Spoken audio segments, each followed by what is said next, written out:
awesome. Thank you for coming out, really appreciate it. Okay, our next poet is Steven Taylor. So give it up for Steve. I've got two that I'm going to do. I do have another one, but I'm going to hold off on it for now. There will be another time that I can do that. And I don't know if it's 100% okay, but considering how far I'm going with this first poem, you'll understand, it's going to be a little bit of a trip. Let's see. You can do the other one on the morning news.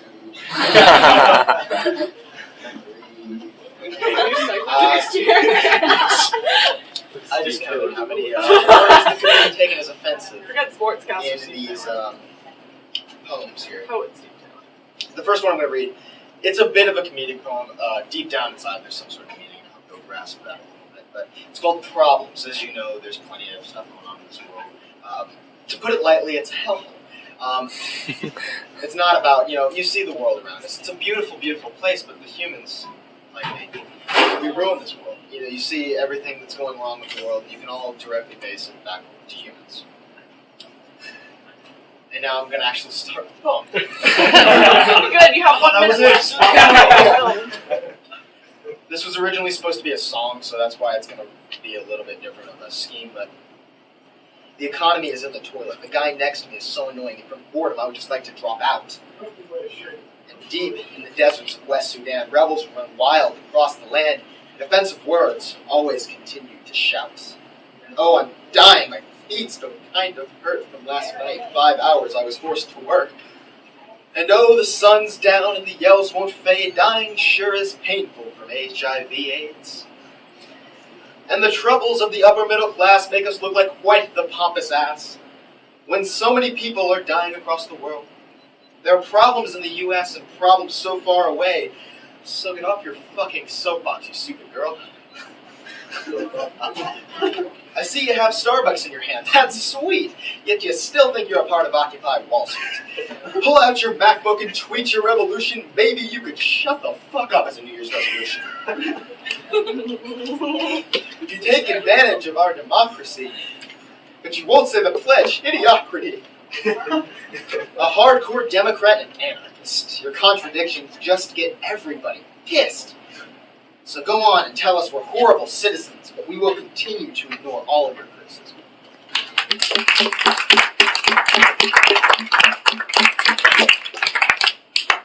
This next one, a little bit of a lighter note. Last one was about problems. This one's about happiness. Like I said, mainly the theme, both of my poems. I'm putting a lot of work into the set here. Both of my poems are based around the problems with humanity. And, the first one, there's such a bad place. So many things are going on, and there's not much that we can do to control it. This one, this actually happened to me today. I was asked, what makes me happy? Because I always go to my first period, and even though I may have not finished my calculus homework, which happens a little bit more than shit. Even though I may not have finished my homework, not everything's going well for me. Maybe I have a project due at the end of the week and I haven't even started on it. I still come in with a smile on my face and I deal with my day as best I can. And I was asked about that. How are you so happy when everybody else in this class is always just pissed about something? And I realized that I'm actually a very self-satisfied person. I do get along with myself very well. And I don't let the little things get to me. So this is how I would describe my happiness. You see, now I'll start. Joy and happiness are a certain commodity held tight and grasped by those willing to allow its warmth and beauty into their lives. So what makes me smile, smile, smile? Well, let's see. Music, that's one. What is it to love? The feeling people present through the beautiful sounds of various instruments, the emotion poured onto a page and then thrust into my ear through my headphones, the comfort I take in the songs people make. Then, I guess I should feel bad about this one, but I don't. Ponies!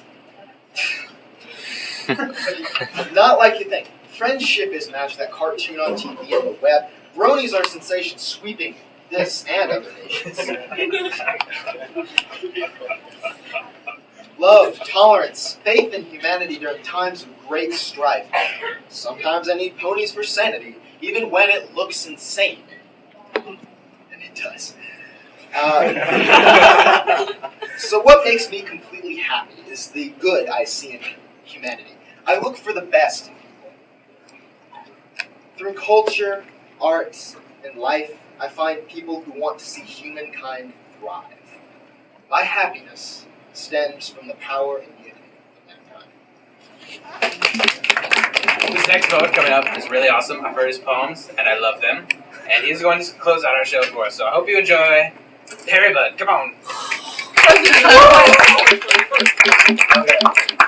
This first poem is called Writer, and I wrote it. It was actually an assignment from school, and I wrote it in response to a poem called Chicago, which is a pretty famous poem. And so here it is. It's called Writer. Storyteller for the world, wordsmith, a collector of wordplay, assimilating similes, writing in free verse, brooding, thinking, writing, man with the big ideas. They tell me you are worthless, and I believe them, for I too have seen the lazy lyricists who lack any ambition. And they tell me you are pointless, and I answer, yes, for I too have seen the poets who play with words perfunctory without purpose. And they tell me you are misanthropic, and I answer, yes, for there are a few cynics among us, and that is the truth. And when they have nothing else to say, I look up once more, and now I have questions of my own to ask. I ask, what is more worthwhile than sharing your story and inspiring passion, strength, and truth? I ask, why does everything have to have a point? Can't a poem simply be a poem? Isn't there a point to expressing yourself through poetry?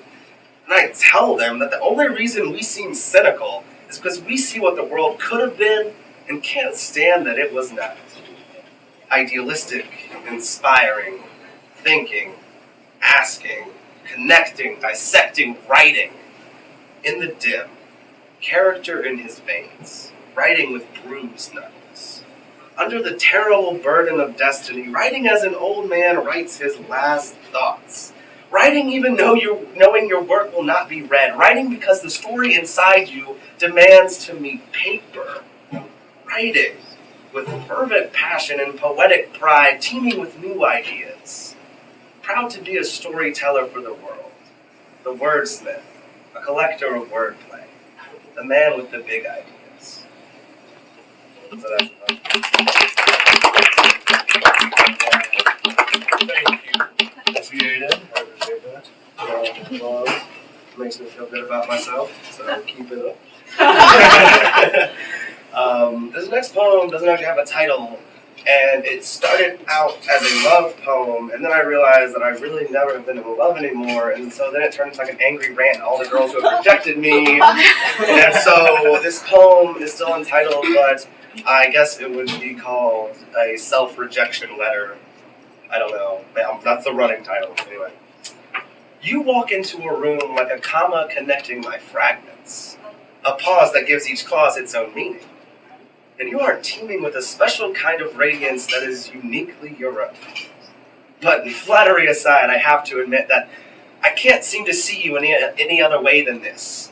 It's like a Paul Barabois love song, because if you were a bush of strawberries, I would line my pockets with them and take home as many of you as I could.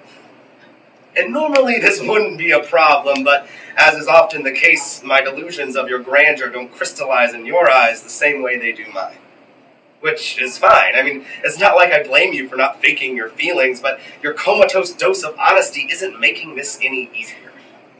Because I still look at you in the same way. Try as I may to change my perspective, I can't help but see you clearly.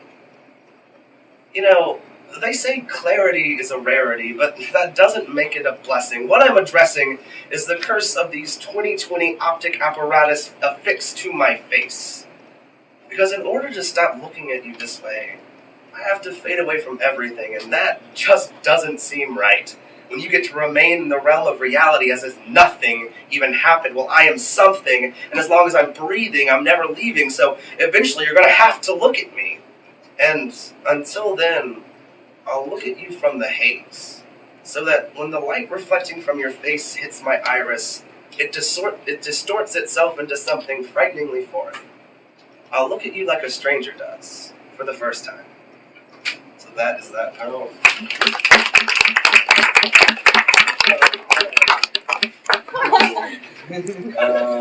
Let's see. What else do we have? I've got 3 more poems to do. This poem, I have not read this in a long time, so bear with me. It's the first poem I ever actually wrote. I remember reading it to Miss Feeler, and this is not a sad poem, but she was bawling by the end of it for some reason. I don't know why. It is not a sad poem. Anyway, it's called I Am No Poet, and a lot like Writer, it's kind of about being something and having people kind of doubt what it is you do, kind of, and this is my stuff. You know, one of my themes that I'm trying to get out tonight is self-expression, even in the face of people who try to limit your creativity. So this poem is called I Am No Poet. When I proclaim to practice the poetic profession, I find that people are pretty quick to doubt my proposed occupation. They pester me with polemics that have led me to believe that I am no poet.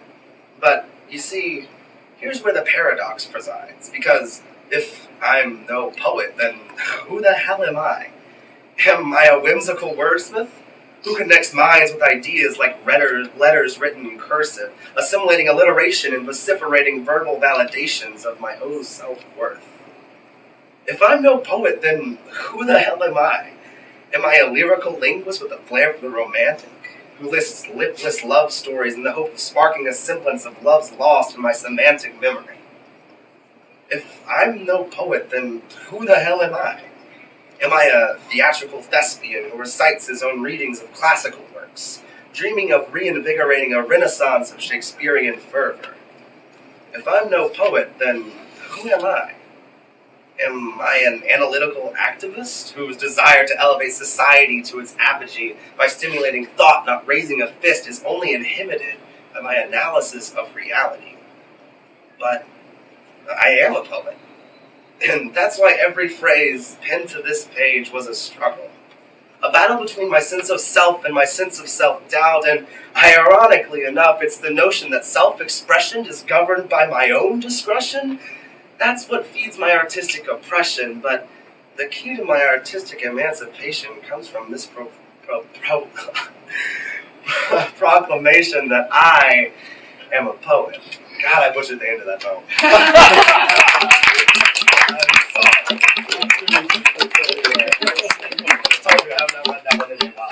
So that's what happens when advertising. So I've got 2 more. This next one, it's called 5 Things I Know About Me. And if anybody is interested in writing poetry, or writing spoken word in particular, one of the best ways to start writing is to write lists and turn those lists into poems. And so this poem originated as a list about 5 things I know about myself. 1. I was born July 23rd, 1994. And when the air grasped my throat for the first time, I screamed. I screamed because the sudden exposure to sensory overload had stir-fried my circuitry. And when reality flips your fuse box for the first time, you've got to scream to make sure you have spark. 2. Some people say that makes me a Leo, but the pump that is pulsating beneath my chest tells a different story. Because when I'm nervous, my heart skips a beat, as if doubt had set up roadblocks along my vascular highways, and a lion's heart doesn't flutter. Yet, even 17 years later, I've still got this cardio stutter, so I guess that's why I don't buy astrology. 3. To me, God is kind of like a public school teacher, and theology is a Monday morning pop quiz that none of us students really have the answers for. And I'd rather bomb this spiritual assessment than copy one of these kids next to me who, coincidentally, all seem to be coming to different conclusions.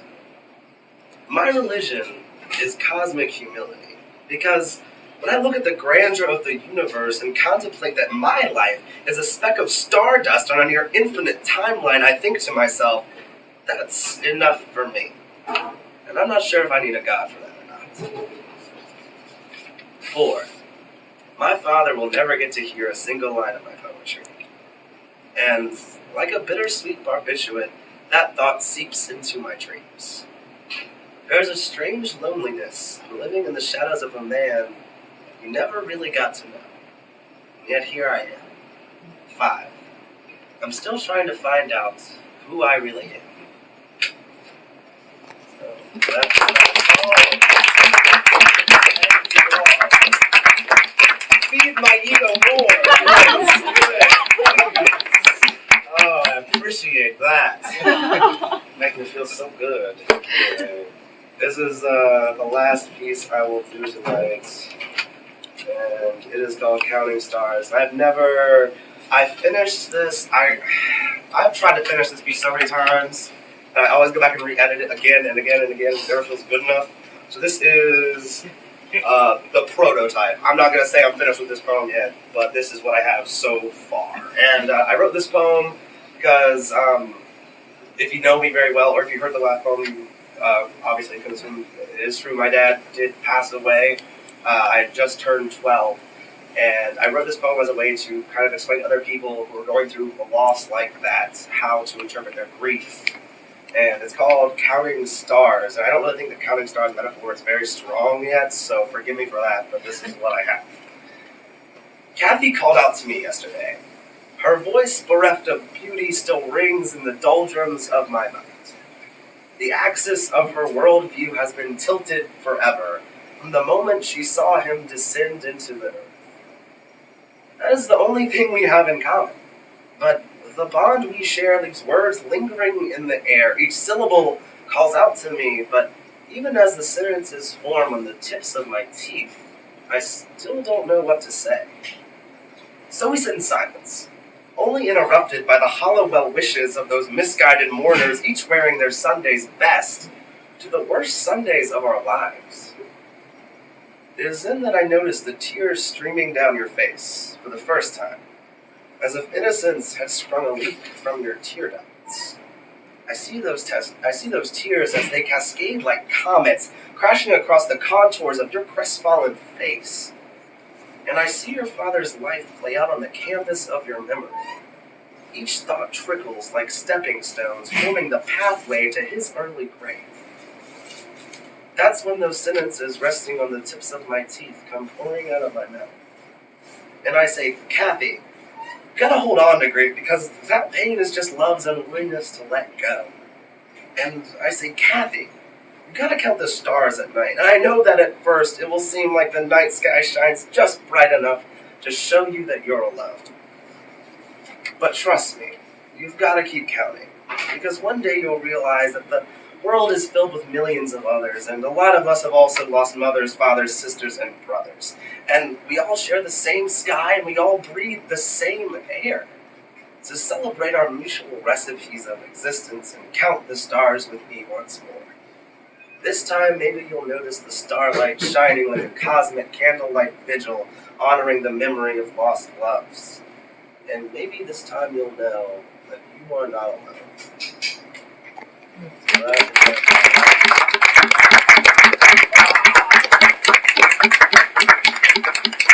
Alright. Once again, thank you everybody for coming out. I really appreciate it. We're going to hopefully be doing more performances next year and hopefully into the summer.